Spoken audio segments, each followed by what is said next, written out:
as an organization, we are definitely building a new internet, but as an organization, we want to really plan for when we would become redundant, that we would be absorbed into this internet that is going to be self-run by its own users. So that there's nothing else that comes close to heart of how to build it as an organization model, as a RCO. And I would love for Amit to share a little bit on it. He's been working on this quite a bit in the last, I think, over a year now, right? Since we started talking, more or less. So it's like 3.5 years or something like that. It's been a while. Thank you, Roman, for the intro and for those gracious words. Yeah, it's fun to be here in this context.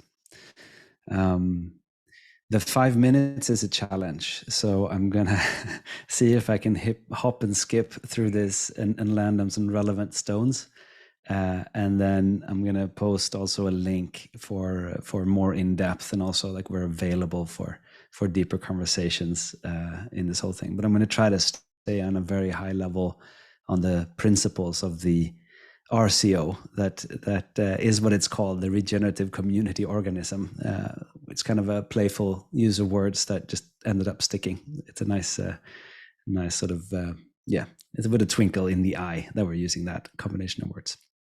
And it's Nils and I who's been on this exploration for a while, and it was very much developed for our own purposes. I mean, we're both founders. We've started between us a number of different companies, and have seen what happens when you bring in money and you bring in capital, particularly into companies, and what are the sort of the benefits and the hazards that you can encounter.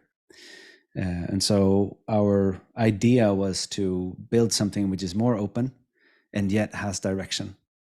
So really try to think about both principles in terms of what seems to be important. So I'll do a few words on sort of the overarching thing, like what we aim to do, and then I'll show one picture.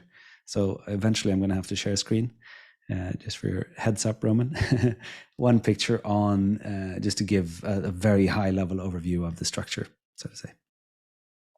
And so what the RCO aims to do is basically center organizations around purpose. So for us, that means aligning community and financial resources with a specific direction, a specific horizon that we are aiming towards. So those three components kind of need to be there: the community, the financial resources, and the horizon. And we very much believe in the limited company as a powerful invention, human invention, for directing resources and to align incentives to achieve a specific thing. So like that sort of the masculine directive, that type of force, the limited company is an excellent tool for that. But it does need to be put into relationship to something else. And we also believe in sort of the wisdom and the care of an association, of something which is much more democratic to deal with complex issues and to preserve diversity, which is not something that is usually preserved in our current system. It's not valued as highly, but we believe that it's fundamental to anything that has to do with life.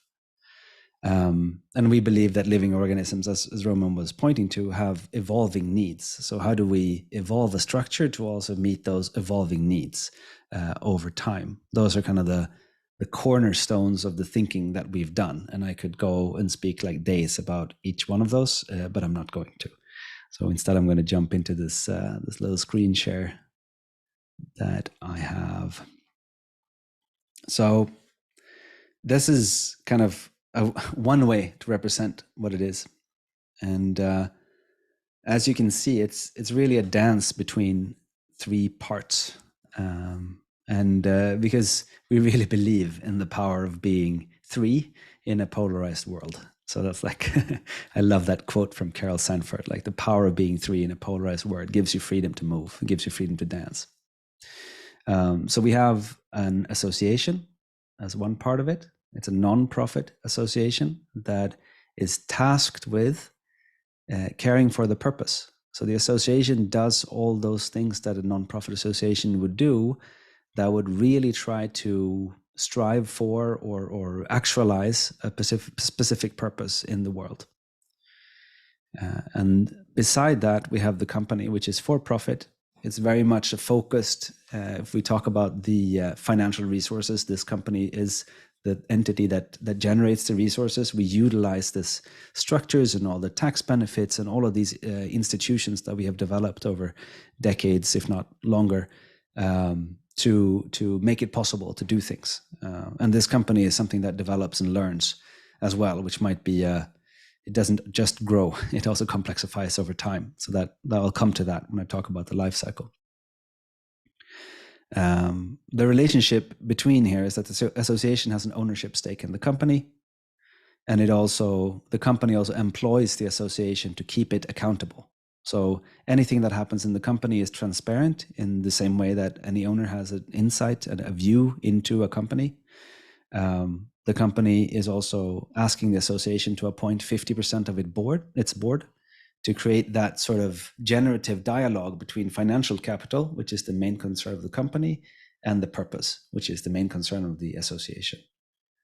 And it also gives the association veto rights. So the association has to agree to, at least in our initial model, both a change of purpose for the company, a change of operations, and to new owners. But it means that the association cannot say what the company should do. It can say what the company should not do. That's kind of the starting point. And both of these entities share the same purpose, the same source code, the same, call it like evolutionary purpose, or call it source code or constitution or some sort of fundamental operating principle. So in one way or another, they have a shared backbone here that orient them towards the same horizon that we talked about. So that's the one part. And then the second part, before I conclude, is to talk about this evolution, this life cycle. And that's something that we've seen and see a lot of. This growth obsession, this birth obsession that we have in our society, compared to a more maybe healthier, like ecological, where you could argue, you can do it in different phases, but like a growth and a sustain and then a dying or like a decomposing is what typically tends to happen in biological systems. And we would want to do something similar. So the sprouting phase is the first initial phase. This is very important for any organism, any organization, any living thing. And we believe that organizations are also living things. So anything to really establish and to grow to a certain degree so that it has some resilience, it has something to fend off different things, or like exist in the world, so to say. And as it's grown to a certain level, and this level is communicated and discussed, and I think David's model is just beautiful around setting those limits for transitioning into the next phase. Once we have acquired enough resources, once we have grown to an enough state, then we will shift focus and start maturing. So this means that some of the resources will still be needed for the company. We're still growing. We're still, let's say we've done our childhood years and we're now like 25 and we're more or less evolved, and it's more complexification. It's more about sort of using and metabolizing resources in a healthy way, but it's also about generating and creating some excess and putting those excesses into other things, perhaps. So we have mechanisms for that. You could invest in an ecosystem or create or generate an ecosystem from this one company and divert resources in the maturation phase. And then at some point, maybe you've done your teenage years, you've done your adult years, and you're married to someone else. Like, it's time to switch families. You should perhaps live in a different house or go in a different place because it's better for you. So the organization has, of course, like you could be an IPO, it could be a sell to the association, to the community. It could be a number of different things that could happen in the succession phase. That's quite far along.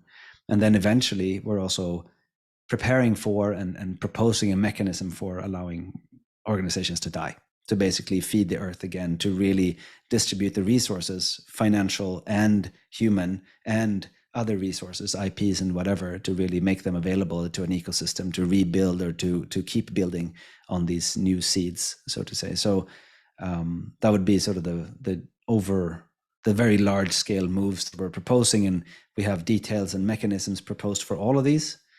And I would see the RCO as a toolbox, rather, a way of thinking and asking some questions around personal and organizational alignment in order to in the best way possible serve a particular purpose.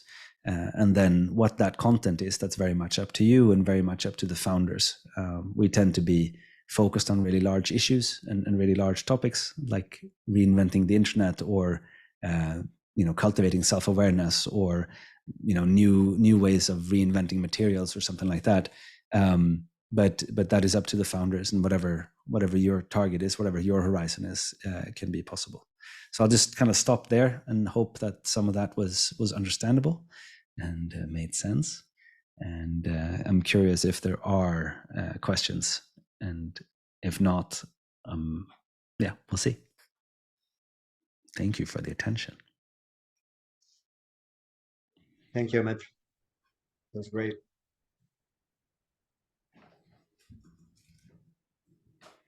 Feel free to either ask questions, or you can also share it on the chat.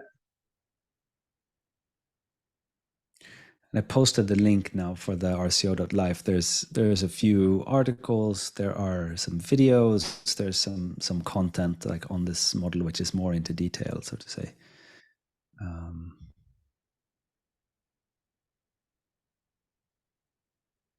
Now, why we find this very interesting for Shala's context is also particularly looking at it from, let's say, past examples. Let's say Facebook. When Facebook emerged in 2005, 2006, it had a very small set of users. It didn't have worldwide consequences, right? But it's evolved since then. It's grown since then. And all due respect and credit to its founders, but where it is today, there's a lot of the energy poured into it by millions or billions of users, and it's become more of a public good.